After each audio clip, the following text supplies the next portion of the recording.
Bob had an unusual companion, a talkative parrot named Percy.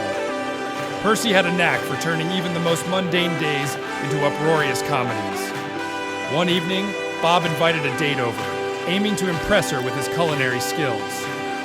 Just as they began dinner, Percy blurted out, "It's not delivery, it's DiGiorno." His date erupted into laughter, leaving Bob red-faced and speechless. Their visit to the park took an unexpected turn when a kid's frisbee landed at Bob's feet. Percy snatched it up, executed a perfect loop-de-loop, and landed gracefully on Bob's shoulder.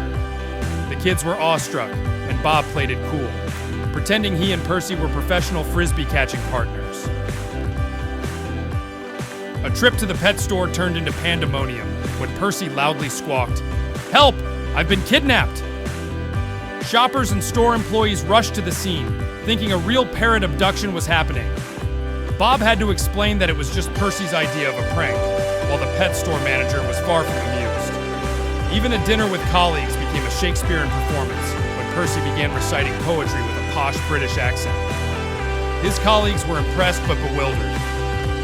Bob and Percy's life was a continuous comedy of unexpected surprises, and despite the daily chaos, Bob couldn't imagine life without his loquacious feathered friend.